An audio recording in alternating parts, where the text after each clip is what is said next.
Hey, folks, welcome to a new episode of the Whiskey Ring Podcast. Today, we're going back over to Scotland and over to Islay, which, weirdly enough, I don't think that I have interviewed an Islay distillery yet. So, this will be the first one. And if I'm wrong, I'll have people yelling at me afterwards, but that's for afterwards.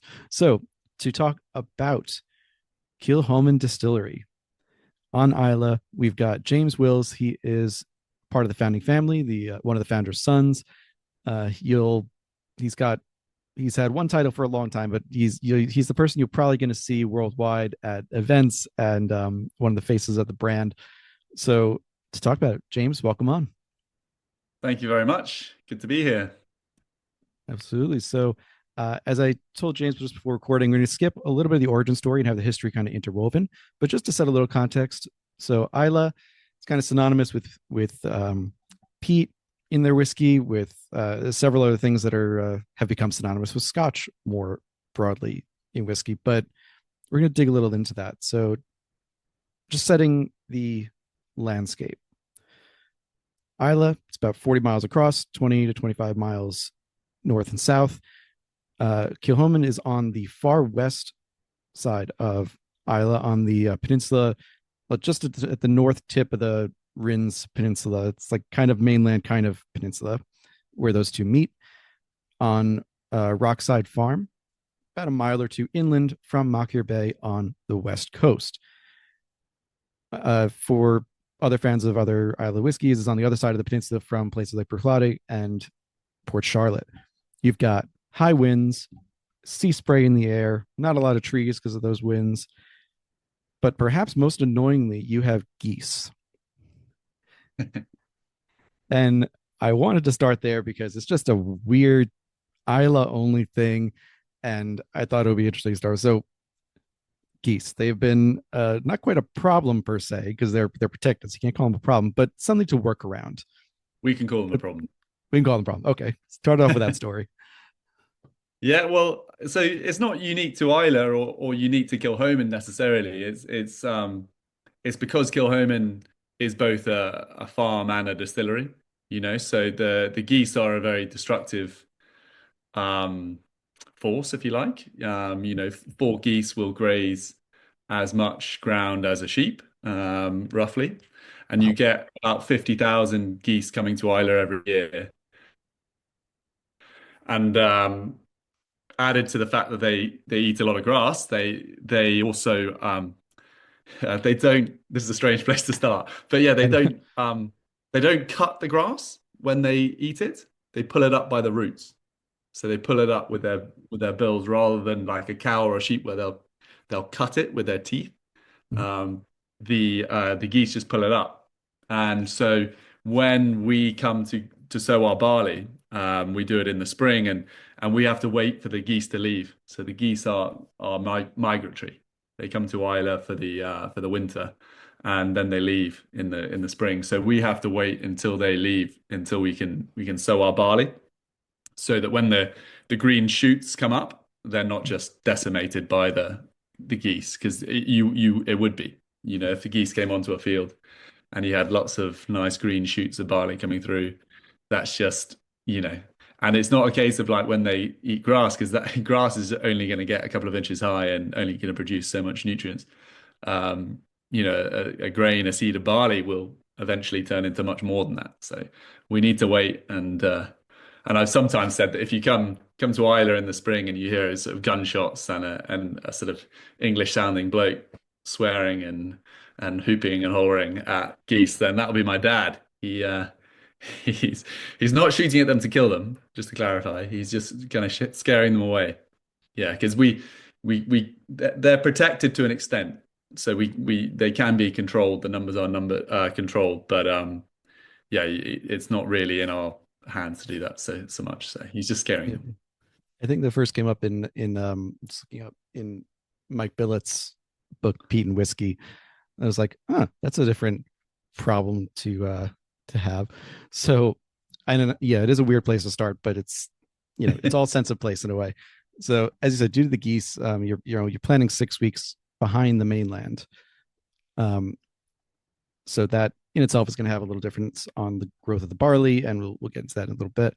Um, just to set a little more context, this was the first new distillery on Islay for 124 years when you opened. Um, this was you were the eighth, We were the eighth at the the time, eighth. yeah, in Yeah, 2005. Yeah. yeah, First for 124 years, yeah. yeah. So Islay used to have as many as 30 distilleries, which to me is kind of mind-boggling for such a small island with the travel um, issues that you've got to overcome. But yeah, you had gone down to seven when starting Kilchoman. Did your dad have this idea that he wanted to either maybe revive a long lost brand or try to reopen some distillery that had gone out pre-prohibition or post-prohibition, or was it want a fresh start, tabula rasa from the beginning? Well, so I guess to kind of put it in context, you have to go back a bit, and the 30 distilleries were registered on Islay largely because of its remoteness. We are a long way from the excise men, and so there was a bit more grey areas around having to register and how much registering of whiskey you make and everything else. So a lot of rural Scotland, still to this day, because of that history, is where most distilleries are. You didn't until very recently have distilleries in urban areas really, because you were bothered too much by the excise, the taxman. Um, so yeah, Islay had about 30. They were pretty small scale farm distilleries, which grew their own barley, produced the whiskey from that barley, and everything was fairly self-contained. A farm distillery describes what they were doing. But then as the industry commercialized and kind of industrial maltings and warehousing casks on the mainland of Islay came about as a result of more trade with the mainland. It wasn't that long ago that you couldn't get a car on the ferry. So um, but as the sort of trade of barrels and bulk stuff between Islay and the mainland became more regular, the distilleries commercialized, as I said, and this whole concept of a farm distillery was became extinct really. So my father wanted to build a new distillery, but he didn't want to do it in just the same way that everyone else did. He didn't want to just build another Islay distillery in the same way that others had. So he came up with this concept of recreating a traditional farm distillery, and that's what he did. We were the eighth, and people were thinking, do we really need an eighth? And now we've got, I don't know, I've lost count. I was gonna say you've got I think 10 open and 12 if Yeah. you include those in production or being built Yeah. up or something. So Ardnahoe started in about 2016 or something like that, 17, Something like that, 16, yeah. 17. And then Port Ellen restarted. There's Lagan Bay and Port Natruan that are being built at the moment. And With then like the there's 13. yeah, and then there's planning approval for two others. Okay. So So, where there's a difference between planning approval and building a distillery, but one of those will certainly be built, which is a project from the owners of Chivas Regal. So they're going to build a distillery near the dump, near the dump on Isla. So yeah, lovely, aroma in the air down there. It's actually sandwiched between the dump and the sewage works. oh, fantastic. So they're not going to be too. They're not going to highlight their water so much. I would feel like. I'm not sure. I don't think they'll describe it in that way. They'll come up with something much more interesting. But if you're describing it to someone on Islay, where the new Chivas distillery is, you would just say go past the sewage works, and just after the dump, it's there on the right. Gotcha. So in theory, as you said, there's planning approval is very different from having something started, but that's up to 15 potentially. Yeah, It's an island of not a high population, really one or two ways on and off, by ferry or by plane, and not a big plane. So the island is certainly growing to try to match the tourism that has come over the last few years, the Fagil festivals and just the immense whiskey tourism in general. But it's still, as you said, fairly remote. not easy to do. And I know there's a shortage of housing. There's all these things. How right now, kind of, and I know this isn't specific to Kilchoman, but how is the island responding, and where is it still falling behind in meeting that demand? I mean, the big challenge. Well, I should put it so if we go back to I remember my grandfather, 20, no, probably more, yeah, 20, 30 years ago, he was part of a committee that were trying to bring young people back to Islay, trying to bring more visitors to the island, trying to diversify the offering from, basically, an island tourist location that had limited appeal.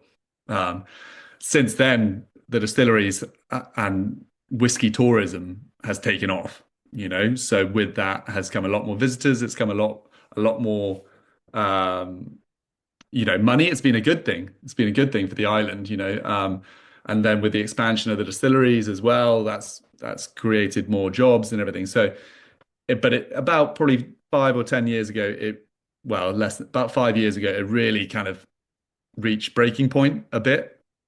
There are no houses. You can't really employ people unless they live on Islay, and that creates a bubble where, like, there's very, very high competition for jobs, which isn't great as an employer.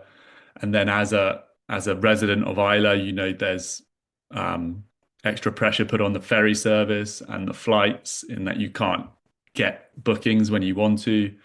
The Scottish government didn't help because they basically didn't renew the Islay ferries for about 10 or 20 years after when they should have. So Mm. the ferries break down a lot.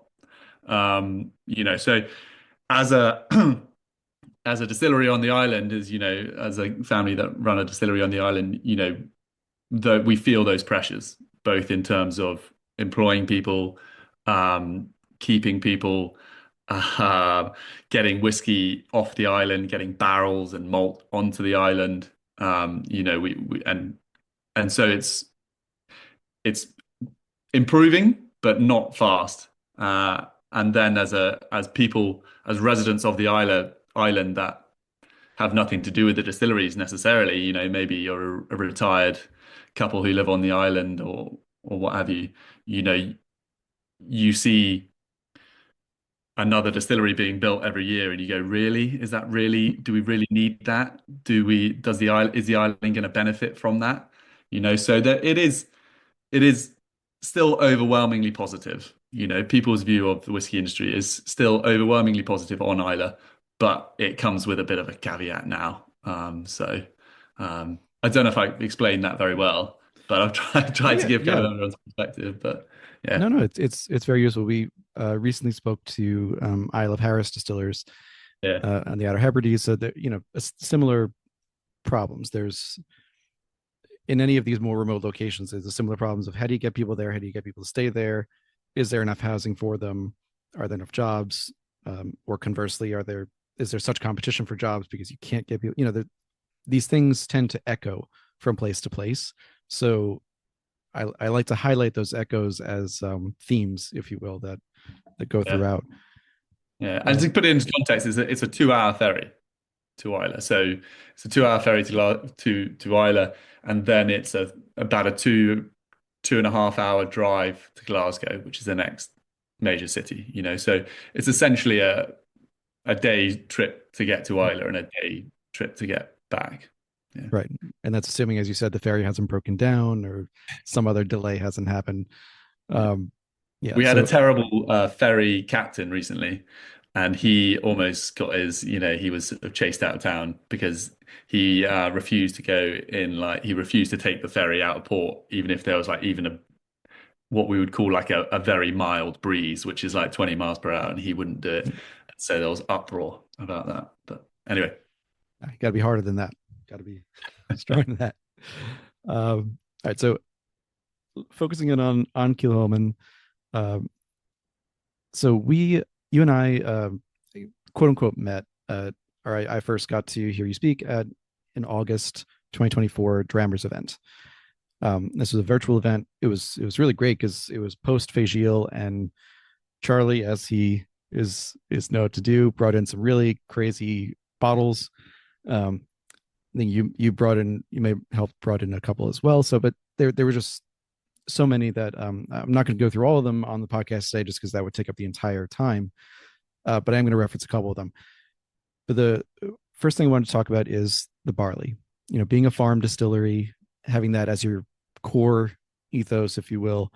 You talked about at the event that over the years you've grown Optic, Publican, Concerto, Laureate, Diablo, Planet, Sassy, probably others as well. Um, in looking at the varieties mentioned over the interviews in the past and what you said at the event, you said Concerto seems to be a tried and true favorite that works well in Islay. It stands up to the winds. It's not too big a head that it falls over. It seems to work. Laureate can kind of go either way. It's sometimes better for spring, but is kind of going either way. Have there been varieties that you've tried that are just did not work, flat out failures? Uh, Not so far, but I'm sure there will be one coming. I mean, there are. It's more because you need a whole number of things to kind of come together to have a good crop. So you have to have a good sowing season, a good ripening period, and then the crucial period is harvesting. You have to get in and harvest it before maybe the deer eat it all, or the wind blows it flat, or you get a really wet period. So, taking that aside, the barley varieties and in terms of like their success or failure in the fields have all been, okay. Some years are better in terms of yield and other things than others. We typically get about 2 tons an acre is kind of success for us in terms of yield. Um, and we're not growing like heritage grains where they're very, very challenging to grow. We're kind of pragmatists in that regard. We don't go too far into it. We want to make a reasonable amount of whiskey from the barley, from the efforts that we make. But in terms of the barley varieties and how we look at it, from my perspective, there's been no failures. There's been variable styles that you get as a result at the spirit stage, before it goes into the barrel. And Laureate would be quite a heavy style, very malty kind of style, whereas Concerto was one of the ones that stood out in my mind as being particularly kind of fruity and floral, which is that fruity floral element, kind of what makes Kilchoman different in my eyes. The marriage of the smoke and the floral sweetness. So I guess like sort of experimental cast types in a way. There's no real big successes or failures. There's just personal preferences in a way. And I would look at the barley varieties in the same way. Do you often like retry or rotate varietals on a set schedule, or is it more what you think will go well for that year? Um, I mean, there's one grain trader on Islay, so you have to kind of work with him in terms of what he's willing to bring to Islay, or you have to go and get it yourself. So, and as I said, we're a distillery which focuses on the detail of things. We're not mad about like marketing fad exercises, So, we haven't experimented all that much with barley varieties. We've stuck within like 2 row spring barley, and generally speaking, the sort of more commercial end of those barley varietals. So, yeah, yeah, no, we play around, but it's not. It's always with the goal of making consistent, good quality whiskey at the end of it. We're not looking for anything dramatically different year on year. Sure, sure. So, as I said, one of the synonymous things with Islay, rightly or wrongly, is peat. Kilchoman, from the beginning, you've made a peated offering, and we'll go a little bit into this, but there is a division between the Islay only Kilchoman offerings and the kind of broader core range. Yeah. So for the Islay only, like grown on Islay, fully on Islay range, you're cutting peat from Loch Gorm, which is just 3 miles from the distillery. There's definitely a sense of place that's even more microscopic than Islay as a whole. Um, Something that is a frequent topic whenever peat is mentioned, particularly in Scotland, is how much are you able to take? How much do you have to bring in as a, whether it's conservation or environmentalism? But so let's just start that. With Loch Gorm, what does that peat source give for you? Well, Loch Gorm is very close to the ocean, the Atlantic coast of Islay, so it's much more exposed to that salty spray, essentially, because it is spray from the ocean that sweeps across the ground. So it's more exposed to that than other areas of Islay for sure. Yeah. So It's no, yeah. go ahead. Sorry. No, I mean, most of the peat on Islay, so Lefroy and Lagavulin and others who cut peat on Islay. But I think Bowmore will use Islay cut peat as well with some of their stuff. But most of that is grown, oh, sorry, not grown, but cut from around the airport in the sort of right in the center of the island. God, it sounds like I'm just describing the sort of the dump and the sewage works in the airport. It's beautiful. But there's a big flat peat moss in the center of the island, which is kind of up from Lagan Bay, up towards the hills from the big Lagan Bay in the center of the island there, and that's where most of the peat is cut. Yeah, and that's quite a different. It's a different level of exposure to the ocean. I mean, how that translates is into the whiskey is up for debate because it's still, we're talking about nuance on nuance, you know. Um, so we're talking about different places on Islay to take peat from. So, you know, So so you have the difference between the peat taken from Loch Gorm and peat that has, well, I should really say malted barley that's been peated, gotten from Port Ellen. Uh, so the bought barley gets a 50 ppm measurement, and the grown barley is 20 ppm. Uh, Previously on other interviews, you said 20 ppm is pretty much a cap based on your in-house on-site capabilities of how much you can get the peat in there. Um, I'm curious though, was going so much higher on the bought barley a choice to go that much higher, or was it kind of what's available to buy and went from there? yeah. So when we started, we were I mean, we're a smallish distillery now so we were producing about 50 to 100,000 liters of alcohol in the first couple of years. We now produce about 600,000 liters. So, but even now we're still between us and Ardnahoe, we would be the smallest distilleries on the island. So even though we're now a significantly bigger distillery, we're still pretty small. And when we first started, you know, we were smaller again, so we couldn't go to the Port Ellen maltings on Islay, which supply the Diageo distilleries as well as Ardbeg and Kalina is Diageo. Anyway, so they supply a number of Islay distilleries, not all of them, but a number of them.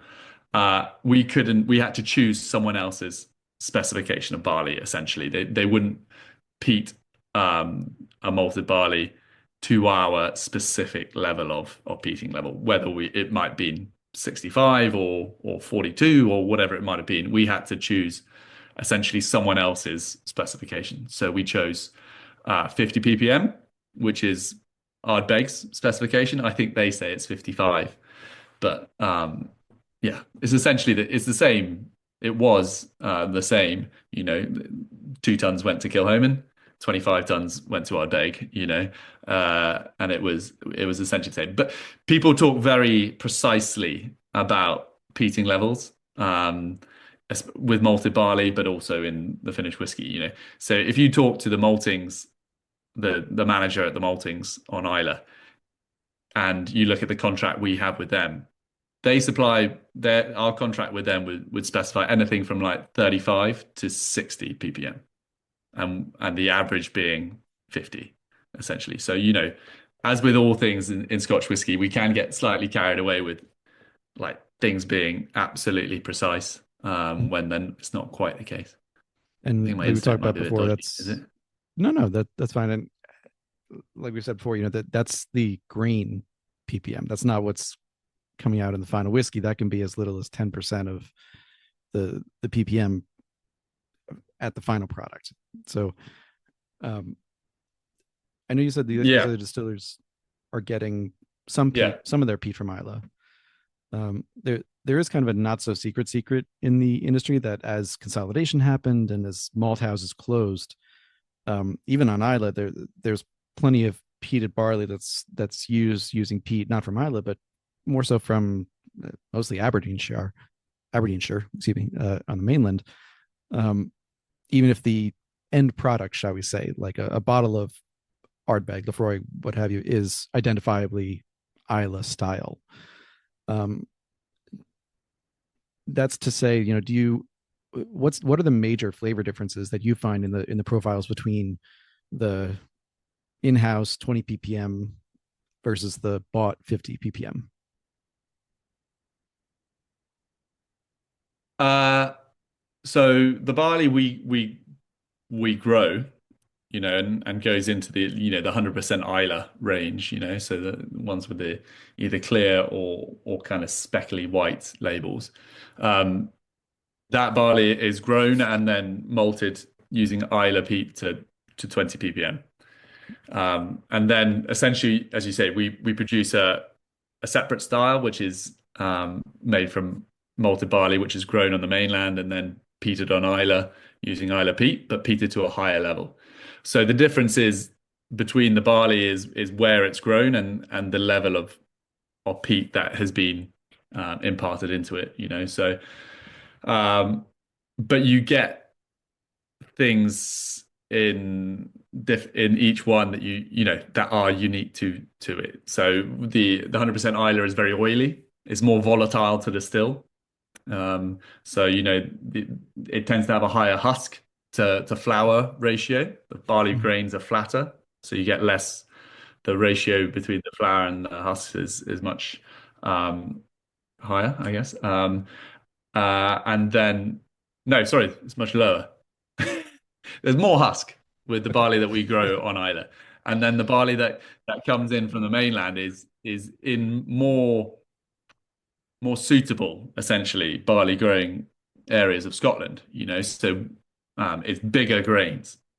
You get more flour and you get less husk. So you have a chemically, biologically different grain of barley, and then you have the different peating levels. The obvious difference is the smoke. There's the barley that Mackay is more smoky than the 100% Islay, Mackay being the made from the 50 ppm malted barley we buy. But also, as I said, the barley we grow has this lovely oily, viscous texture to it. It's more fragrant. Um, and it takes a little longer to mature. It takes a little, to come good in the cast. That might be partly just to do with the fact that there is lower peat smoke, so it doesn't have the same structure and sort of backbone at a young age. Um, and then the barley we buy in, heavier peating level, but is somehow slightly creamier. Um, Especially with bourbon barrel maturation, it has this sort of creamy, malty element to it as well. So, but not so thick, not so viscous, not so oily, but obviously more smoky and um, more flexible in a way. We can take that heavily peated malt and we can bottle it at 3 years old, and we can put it in a wine cask and mature it for 10 years, and it has more structure, it has more. Um, Backbone is a good way. It can stand up to more flavor because it has more peat. Whereas a slightly more delicate 20 ppm, you have to be a little bit more careful with the wine casks. So I have a couple questions on maturation a little bit later as well. I know you have a particular proclivity for bourbon barrel maturation. We'll get into that. Um, uh, don't look scared. That's it'll make sense later. No, But so before we leave the peat question, so one of the first bottle we tried at that Drammers event was an unpeated variety. It was the Fagio 2024 open day bottling. It was absolutely delicious. And I'll have my tasting notes for that in the show notes. Something that was a little different about it for me was I had the same feeling drinking it that I get sometimes drinking Bruichladich's classic Lottie, which is it's an unpeated whiskey, but there's I still got peat there, like there were hints of it or like ghosts of it in the background. It was from nose to finish too, like nose, palate, finish. The finish was particularly briny and smoky. Long finish, kind of sooty peat on the back end. Um, I know I've asked off mic someone to reply, like, is there something to this idea that you can have it unpeated from a peat making distillery and still have a little peat in there? Do you get that, or is that more just my subjective tasting? No, I think you're certainly not the only person to say that. And have been we've done some like Jack Rose, bottlings for Right, right. the famous whiskey bar down in Washington DC.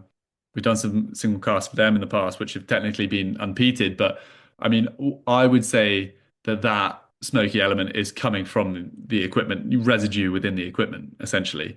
Right, right. You use the same frying pan to make bacon and then cook some aubergines. Mhm. There's gonna Yeah. be some bacon flavor in the aubergines. So I think it's as simple as that. And then also, there is the four shots and the feints, the spirit receiver, whether they clear that out, whether they don't, whether we did or whether we didn't. Because that's obviously um you don't have a clean break when you switch from peating levels. So there's probably an element of that as well. I've always been a believer there's you can't really get peat out. Like you'd have to chemically scrub a lot to really get it out. So no, that But makes then sense also though. they could be using some refill casks as well. We could have used some refill casks that might not have all been fresh. So True. that there's lots of elements where it could have come in. Sure, sure. And originally your dad, so the founder Anthony Wills, he said in multiple occasions that he originally wasn't looking to do an unpeated version, but there's an apocryphal story about one coming about because you and your brother burnt down the malt barn. Yeah, yeah. It's become a bit sort of run away with itself a bit, this story. Yeah. I mean, essentially the that did happen. We back in the early days, we had like two stillmen. There was my mum, my dad, and there were some seasonal staff in the visitor center, and then there were like me and my brothers, which we kind of came in and out on the breeze, and and we were either off the island chasing girls or we were there working at the distillery, basically. And one of the jobs back in those days was we actually had we would peat the malt. So we would put it in the kiln and burn peat for 10 to 12, sorry, 12 to 14 hours for the barley we're growing ourselves. And that gives the 20 ppm peating level. But after we burnt the peat, we would burn coal to dry it, which was a terrible idea. It didn't really work, to be totally honest. And it was awful to do it because you have to go on the kiln floor and turn it as so imagine a sort of 5 by 5 meter room completely dark. Um, about 2 tons, I think it was at the time, 2.5 tons of barley, about 1 foot deep. It'd be about 50 degrees Celsius. I don't know what that is in Fahrenheit. Very, very hot. About 120. That's getting Yeah, up there. yeah. Yeah. And we would have to turn the bed of barley, get down to the bottom, and then turn it over. It would take about an hour. It was an awful job, and one day we wanted to watch a rugby match rather than come back halfway through the day and uh, and turn it halfway through this rugby match. So we built a slightly bigger coal fire than we should have, and we got a call from the Islay Fire Brigade who told us that the kiln was on fire and we should go back there.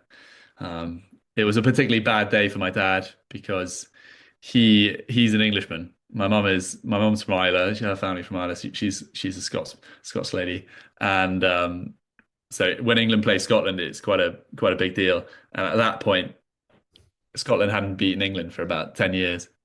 But this particular day, his my dad's, his distillery burnt down and England lost to Scotland for the first time. And I think it was 10 years. Yeah. Hmm. So particularly bad day for him. Fair enough. But That's it gave rise to the unpeated stuff because we couldn't peat our own barley, so we had to we dried it using a we actually dried it using a commercial grain dryer. So what they use to dry grain when you harvest the barley. So we malted it and then just put it into this grain dryer. So it was unpeated. gotcha.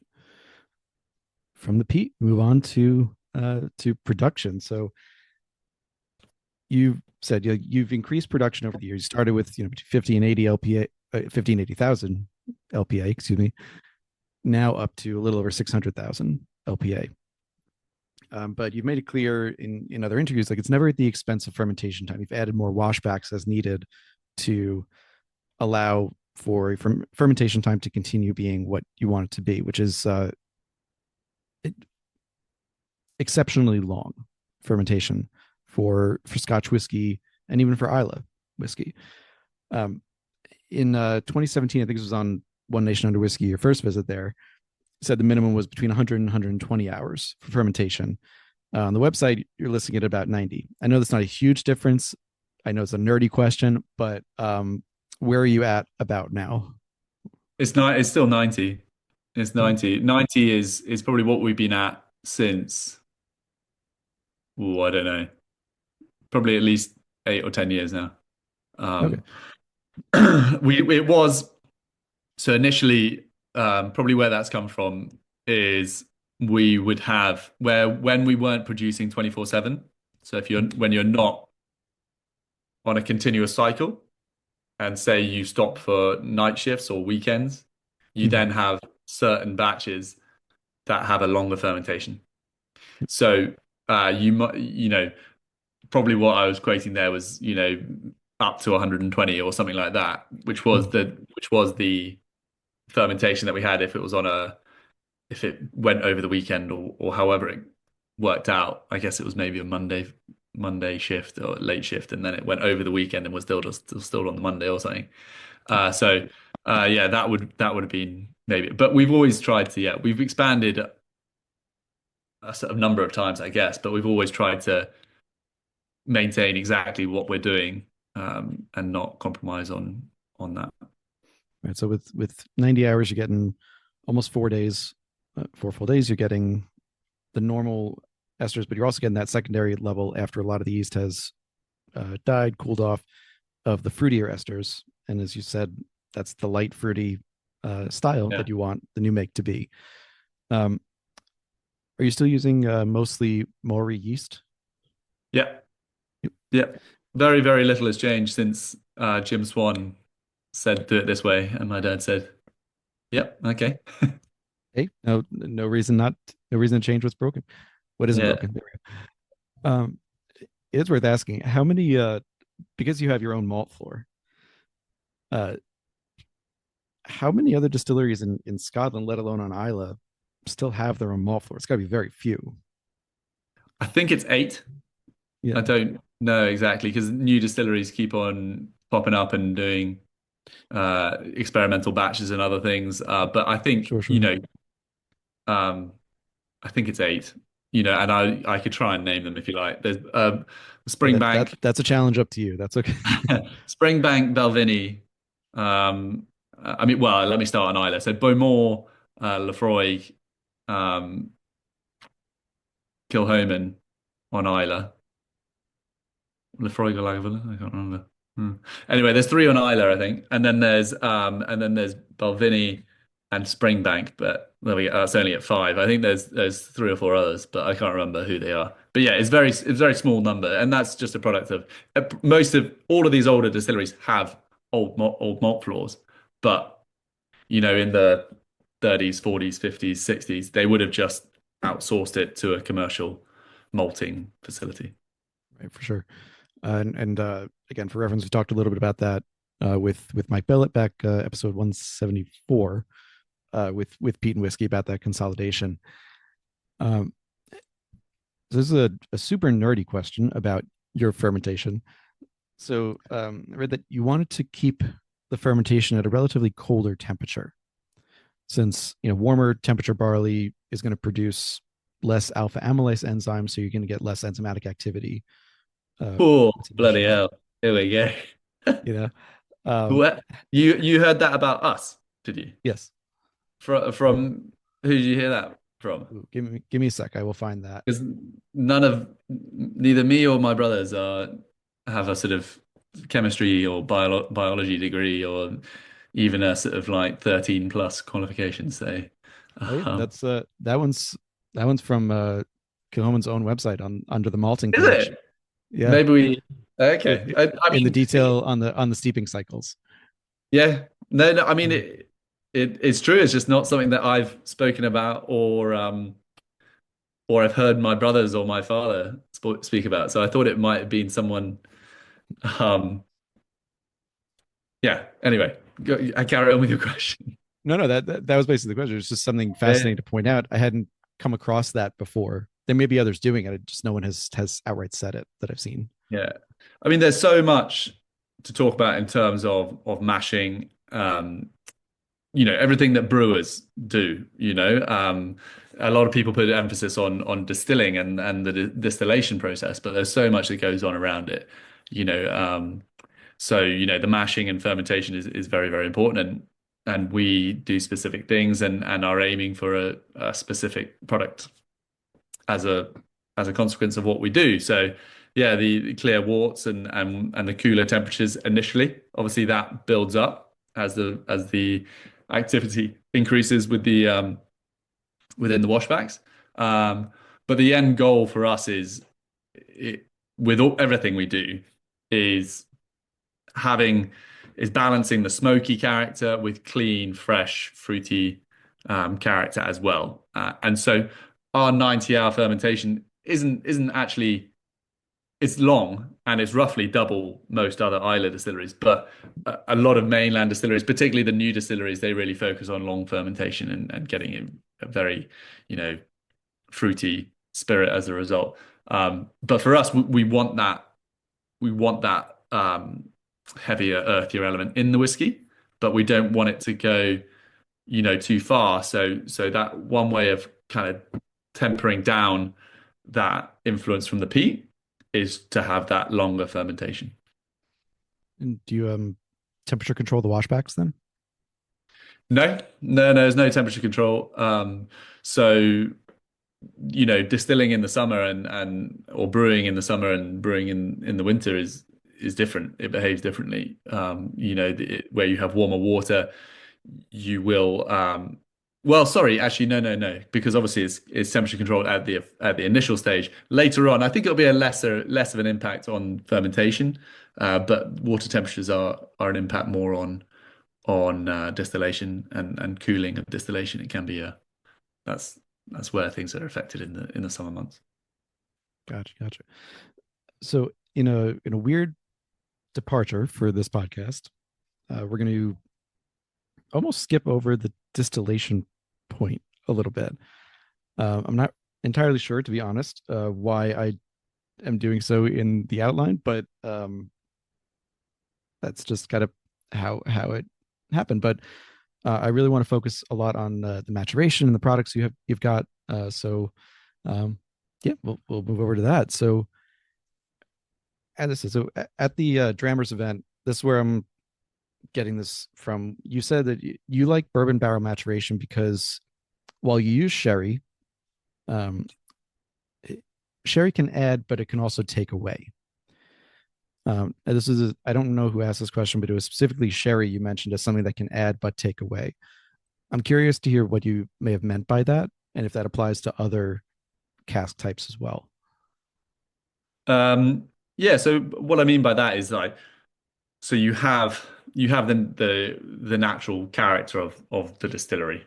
So for Kilchoman, it's the smoke, it's the saltiness, it's the sweetness, the citrus, the tropical fruit. That is the Kilchoman DNA of our spirit. So when you put that in a bourbon barrel, the characteristics and the evolution in that bourbon barrel develop those characters, um, and add more to them in my eyes. Whereas with the sherry cask maturation, they're adding, but they're also kind of smothering some of that lighter character flavors. So they do, those flavors like the citrus and the fragrant sort of side to the whiskeys. You could say that they're smothered, or some people would say that they're just like evolve and transform into other characters within that sherry cask. But so I would say that personally, those sherry casks are great. They add a huge amount of flavor and very distinct, rich, fruity flavor. But in some ways, because they're more of a dominating factor, dominating influence on the whiskey, you lose some of that Kilchoman character.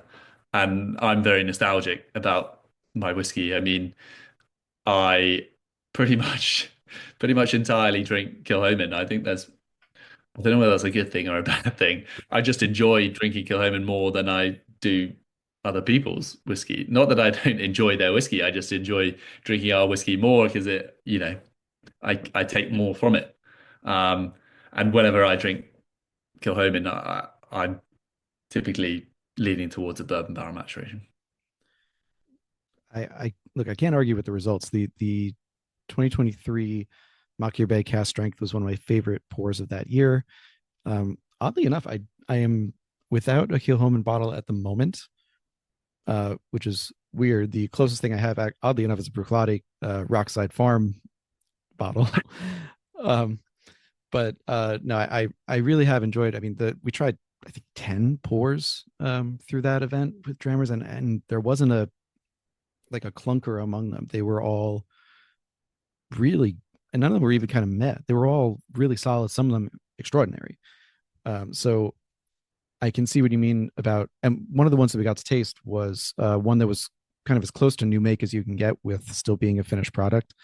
And it was beautifully floral and fruity, the exact profile that you've kind of talked about of wanting Kilchoman to be.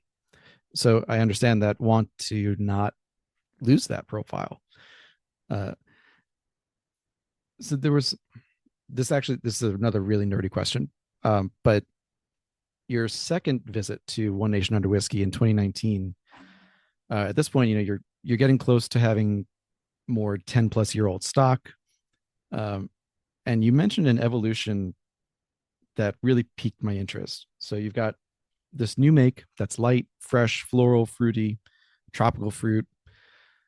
And then about 4 to 5 years in, the whiskey it's big and bold and powerful, but you said it loses some of the citrus and floral side. And then around 10 to 12 years, the lightness comes back, the fruitiness, the floral notes.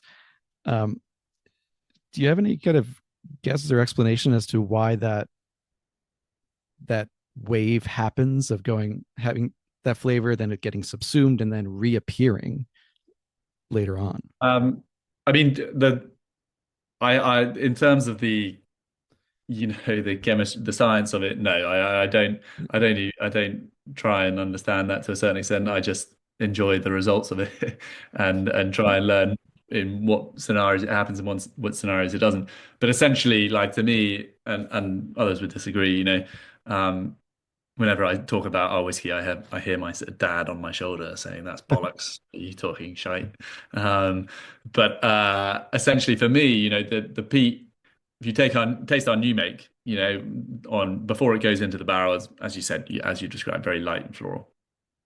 In the cask, the peat then comes through and peaks at that sort of 3 to 5 year period. So you've got maximum smoke at that period, you know, and so maybe it's a question of how the peat kind of presents, maybe more so than how the citrus presents. So as you go from that 5 to 10 year period, the peat is then on that continuous downward curve in terms of how dominant it is in the whiskey. So it's probably just a virtue of the fact that a result of the fact that the peat has come up and then it's kind of going down a bit. You know, so at that 4, 5, 6 years old, you've got a lot of peat smoke in there. Um, Makes sense. It was just, again, it was a curiosity that that I'd heard before. So I again just had to ask about it. Uh, in sticking with maturation in 2023, you guys had a major shift. You'd always gotten barrels from Buffalo Trace, um, anywhere, any barrels from they were bourbon barrels, but that could be anywhere from 10 to 51%. Well, no, not 51%, 10 to 49% rye in the barrels, and they were sent over whole as opposed to being broken down and shipped and then reassembled over there. So more expensive process, but can't really argue with the results. But in 2023, as you've said, Buffalo Trace wanted to keep more of the bourbon barrels for themselves, basically to use, and so you had to switch to a different source, and that ended up being Breckenridge Distillery. And they've got rather than having a variety of mash bills, you got a standard 56-38-6 bourbon recipe, corn, rye, malted barley.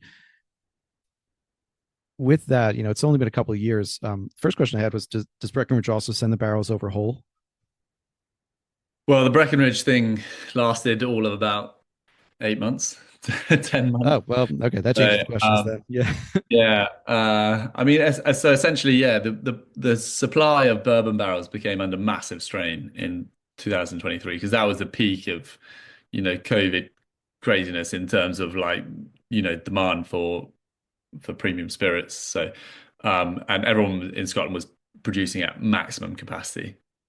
So bourbon barrels just became very, very expensive, and that was the large reason for sort of Sazerac, Buffalo, the owners of Buffalo Trace, deciding to keep them within their group. So yeah, we switched to Breckenridge, and then since then we've had to kind of get direct supply where we can, and buy through brokers where we can. But yeah, always try and get the freshest cast we can. Whole, always ship whole, um, and hope that we're getting the best of what's available, really. But that's the trouble if you're a smaller player. Things like this can come around and bite you. And we didn't see it coming. Sure. So let me alter my follow-up questions that a little bit, being um, the having a relatively stable stock of barrels coming in over the years from Sazerac, from Buffalo Trace. Even though there was variation within that, you had a certain profile that was created by those barrels. Going to Breckenridge for about 8 months or so, and then, as you said, now kind of whatever can come in. How have you been managing the how do I want to ask this? Whenever you change a variable like that, there's going to be some change of flavor, of profile, um, and you can only control it to a certain extent. So knowing what you know now of, okay, we're going to have to peg out wherever we can, try to get the best, etc. How are you and the team managing or planning to manage to keep the profile still identifiably Kilchoman with different sources of bourbon barrels? I think I think not regardless of what you do in terms of bourbon barrels, but to a point, Kilchoman in a bourbon barrel will kind of always develop in a in a certain way. To a large part, it's about how quickly and when they're at their peak and how consistently they do that. The big factor, or the big decision, the big reason why we bought from Buffalo Trace was the consistency. So they're good casts, and we could ship them whole, and we got them very fresh. So those were all good things, but the consistency was really the key thing. So what we're trying to do is get a consistent supply again. Um, and the thing with Scotch whiskey is it's not like it's a not so many different variables. So say if you it might be that we just bottle them a little bit later, a bit older, and that would be the natural progression of what we're planning to do anyway. Um, and also, any bottling is a vatting of multiple ages. So provided this isn't a situation or we can't get consistent supply for, you know, 4 or 5 years, it's not too much of a problem. So ultimately, it's kind of a case of like of just rolling with it and working with the spirit, working with the barrels, adjusting. You got to be ready to change things. You can't have a fixed recipe and just you know work purely based on that recipe. There has to be a degree of flexibility. So you know that's what we've done. But hopefully we can, and we have had pretty consistent supplies of bourbon barrels recently. So it's a much better situation now. The cost of bourbon barrels went from, I mean, it tripled, quadrupled in an 18-month to 2 year period. And the whole supply chain of those bourbon barrels changed, and both on the American side and also on the Scotland side. So it was a complete, we would call it a shit show. I don't know if that translates. Oh yes, oh yes. Yeah. Um, and this is in my mind, my interpretation of this as well. In one way, you did have an advantage in that even though you're getting very consistent barrels from Buffalo Trace and high quality, you had that range of different mash bills. So you could get a bourbon barrel that had, let's say, a little bit more rye influence or a little less rye influence. I don't know if you ended up getting any wheated bourbon barrels from them, but that would also be another factor. So you're already working with a spectrum of, Yeah. of Yeah. bourbon barrels. We got mainly, most of them were mash bill number two, which I believe is their wheated mostly. The two, so that would still be rye, but that would be I mean, honestly, that would be the Blantons and Elmer T. Lee, and so Yeah. yeah. But yeah, so you've already got experience working with a little bit of a spectrum rather than just a single mash bill, Yeah. kind of absolute thing. Um, so yeah, last thing on maturation. So you're now at what I think is your pretty close to a max capacity, a little over that 600,000 LPAs per year, and you're building a new warehouse every 2 years to keep up with these stocks.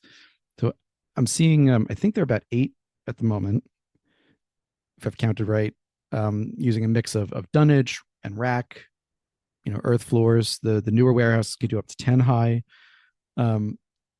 What are there significant differences between the warehouses that you've noticed so far? Like, people can go a little crazy sometimes about, for example, Old Forester single barrels in the US for single barrel bourbon. People will hunt for different warehouses. Like warehouse I is my favorite, or J, and whatever. Or Wild Turkey is famous for that as well, for single barrels. But that doesn't tend to be the case as much as I've heard for Scotland, for Scottish whiskey. Are you noticing huge differences in the warehouses? I mean, we have good warehouses and we have bad warehouses. We don't have bad warehouses, but we have good warehouses that hold a much more consistent temperature. Mm-hmm. So it depends what you want. Like, it depends what you're looking for. Someone's good warehouse is another person's bad warehouse. Someone's cold warehouse is too cold and someone's warm warehouse is too warm. So um, we have a very cool couple of warehouses down at Conisbee, which is away from the distillery. And part of the fact that they're a couple of miles away, and the fact that they're very cool warehouses, a lot of our older stocks go down there. Um, we have a pretty poor warehouse, which was made using like concrete form panels rather than block work with an air gap. And luckily, that was only a very small one. And actually, we're gonna change that into something else. Um, and the racked warehouses that we have, those are pretty new, so it's kind of too early to say really. Um, but it's just the temperature variance isn't very big with the racked and the dunnage, in terms of the sort of mid temperature. Um, but it's a much drier atmosphere. because it's concrete floors. Mm. Whereas the dunnage warehouses are very, very damp and humid, you know. Um, so it's a bit too early to say, really. I think probably there's more emphasis put on warehouses in the US because there are less factors in a way. Mhm. You know, when we're putting together a Scotch whiskey, we might use multiple different cask types, fresh refill bourbon barrels, but then also maybe some wine casks or some sherry casks or some, rum casks or port casks, so there's a bit more variance there. And the age variances of the Scotch whiskey tend to be bigger as well. So there's not the same like direct line as might be the case with, Wild Turkey or whatever, where it's new oak barrels. It's, typically bottled a bit younger. So maybe just in Scotch whiskey, you're not able to draw that definitive line in the same way, and maybe that's why it's not so much. I think we don't quote it. Maybe we don't put as much emphasis on it as producers either. And also, I think there's probably fewer single casks in the US of Scotch whiskey than there is of American whiskey. Certainly in the last 10 years or so. Yeah. For sure. And that's actually a great segue into the next question I have, which is more on the product side. So um, again, there are several products from Kilchoman that are in-house products. I have not had one that I have not enjoyed yet. So I highly recommend them. There will be tasting notes, excuse me, in the show notes for as many of them as I can put up before the episode goes live. Um, but talking about single barrels and such works well for independent bottlers as well. So the first time you went on One Nation Under Whiskey back in 2017, you were talking about how at that point, at least, and keep in mind this is 8 years ago now, but Kilchoman was, you're maybe going to sell to IBs in the future. You had just done one with I believe either Impex or Single Cask Nation with Joshua, basically at the time. A few years later, though, you're not giving it away by any means, but you do sell some to independent bottlers, and in 2021, your dad said he was, quote, really excited about independent bottlers talking to Inside Whiskey. I'm curious what changed in terms of that maybe becoming really excited. I've never heard him say that he was excited about it. Maybe he'd had a couple of drams, maybe a couple of beers before the Fair enough. tasting. That's Um, happened. So, um, I think so. Essentially, our proclivity, our openness to selling to independent bottlers basically comes down to how much we want to make ourselves and keep ourselves, and whether there is any space between what we want and our maximum capacity. So until 2020 or 2021, really, there was no potential gap between what we wanted and what we could make. We were making the maximum we could, and we wanted it all. So it wasn't really a question, to be honest. So when we expanded in 2019, 2020, um, we went up to sort of 620, 630 is as our maximum capacity. Um, but that's a huge amount of whiskey. So we probably don't need to always produce at that level. And so, when in the years that we don't, we have 5-10% of our capacity that we could, sell to independent bottlers. I think so. We have done that, and we're not going to tell people who we've sold spirit to. I'm sure they'll be sort of telling people in good time, even though we told them not to. But so we have sold some spirit to independent bottlers as unnamed Islay, you know, because there's no real downside to us. If we're gonna 1,000 liters rather than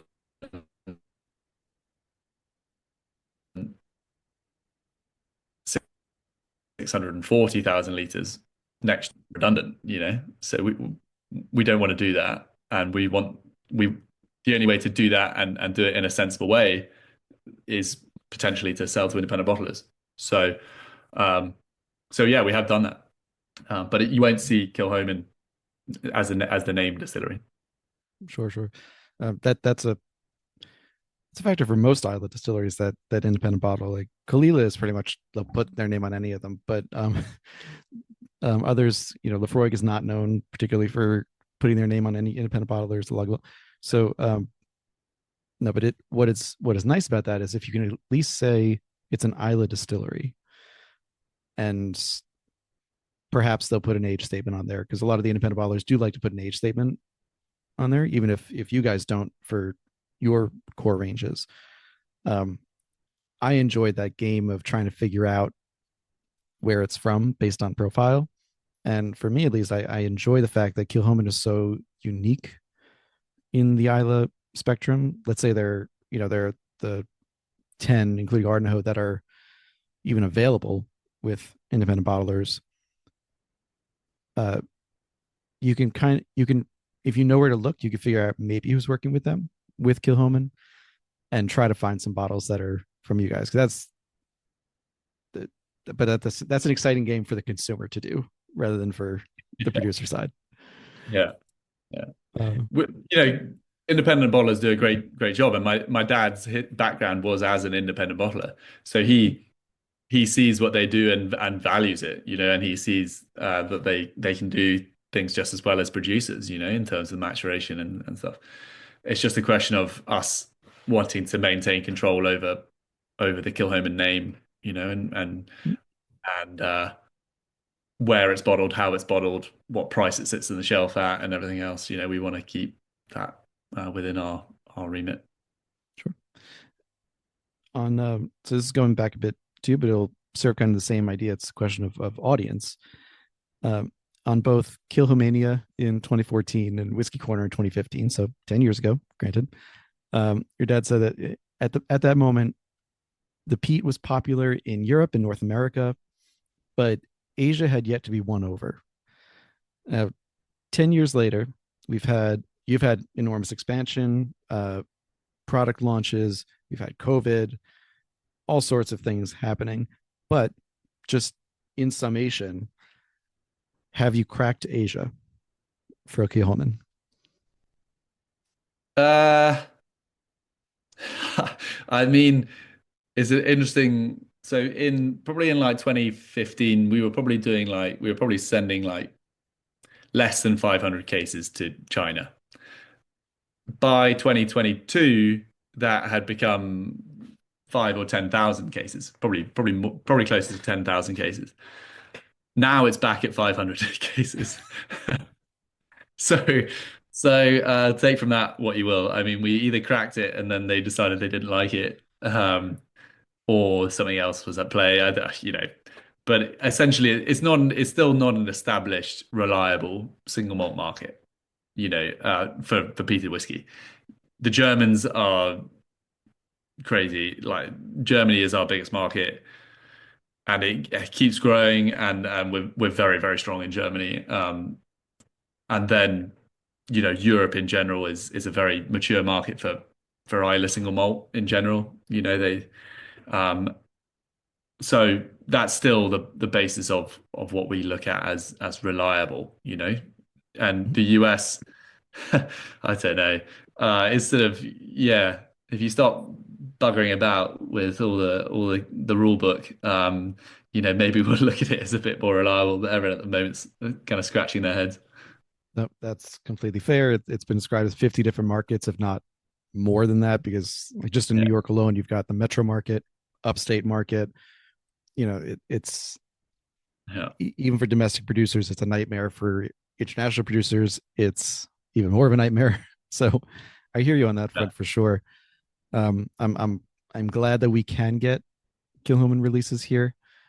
I think relatively easily. If yeah, you're in a market where you can find it. I know in New York we've got plenty of stock, which is great. But no, I understand certainly understand. I've heard the German market is strong. The French market, I would imagine, is pretty strong as well. They love Scotch whiskey in general there. The German market, this is just a quick aside because in just the last 10 or so minutes, but the German market is known for enjoying kind of the extremes. Like they love the really peated stuff. They love the super estery rums from Jamaica. Um, I was just curious to throw this to you, and maybe I'll cut this out. Maybe I'll leave it in. As a peated Scotch producer, peated Scotch whiskey producer, is there an attraction to the German market, or something, some insight you have as to why the Germans seem to love it so much? Quite often, the popularity of smaller brands is driven by the established route to market. Do you know what I mean? So in the UK, it's the route to market is dominated by supermarkets, essentially. Mm. So if you don't have a supermarket listing, you're nowhere in the UK. If you compare that to Germany, Germany has a very long established route to market of independent shops, and what they put on the shelves is much more curated. So um, a brand like us, who you know um, is more able to kind of get the products on the shelves and establish that a bigger distribution in a market like Germany compared to the UK. So that's part of it. But they like the extremes, and they like you know um, but we kind of roll with it. Like we try and find distributors that understand what we're trying to do and buy into that, and we're aligned with personally as much as anything. Sure. um, and we see these relationships as very long-term relationships. In the US, we've worked with our the guys at Impex Beverages for uh, 15 years now, and hopefully another 15 years. We don't chop and change. We try and build for the long term. It's wonderful, and I really thank the guys at Impex. They're a former sponsor of the podcast, and I've been introduced to many a great brand, Kilchoman included, because of the guys who work there. Sam, Josh was no longer with them, but Joshua when he was there, the whole team, Chris, all of them. All right, so I just got a couple more questions in the last couple minutes I've got you for, and I want to try to get to all of them. We'll see. Uh,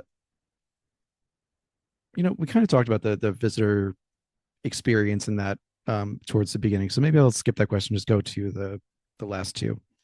So I like to end these podcasts talking about legacy. And so the first question I have for you is, your dad has again said multiple times, as recently as last year, in an interview, that he never intended for his sons to get into the business. Like that was never the point of the business necessarily. That you guys would be exposed to the industry just by proximity fairly early, but it it wasn't a purposeful path laid for you, if you will. Now that's the perspective of the father, the founder of the distillery, on what the next generation might look like. I'm curious to throw that to you from the perspective of the next generation, of the child whose father has founded a distillery, who has been in the spirits industry for a long time before that, and what your perspective and experience has been like in being exposed to the industry and becoming a really a face of the brand. Um, so I mean, whether my dad did, he might say he never expected us to, but yeah, he wanted us to. So what he says is, and I think as soon as we did start, it made it more enjoyable for him. He kind of had more of a drive and an ambition for the company because we were part of it. So you can't believe everything he says. Fair enough. Um, You know but better than in I do, terms so fair. in terms of but also we have other shareholders as well. It's not like I only answer to my dad. We have other shareholders as well. Um there's more commerciality to it than might appear on the surface. um but I mean, I've always, from the early age, I had no idea what the whiskey industry was or what was involved, or in terms of making whiskey, selling whiskey. But as soon as the stills arrived, and the stuff started happening, and we started making spirit and everything, I was absolutely captivated by that. And then it's a never ending journey of sort of like understanding the spirit and how it develops and and so you know if you're engaged by it, if it's something that piques your interest, there's just a whole, as I'm sure you've discovered, you can just go on and on and on and on and on with it. Um, there's always more to learn with whiskey, and also the industry is just full of nice people, Yeah. nice people who are in it for the, because it's a job and it pays the bills, but also they love it. They love traveling around the world and meeting people who are passionate about what they're passionate about. So, a combination of all those things has meant that I can't really see myself doing anything else, really. So add to that, I enjoy working for my dad. I do work for him. I say that Kilchoman is not a democracy; it's a dictatorship, and I think that's important to a certain extent. He knows what he wants, but he gives us the freedom to go and kind of put our own stamp on things. So I enjoy working with him, and I enjoy working with my brothers. So and my mum. I shouldn't forget my mum. It's good fun. I mean, I love it. So it doesn't feel like work. Great answer. Love it. So my last question for you, James, is what do you see as Kilchoman's legacy? I don't think we've been around long enough to think that we've got a legacy necessarily.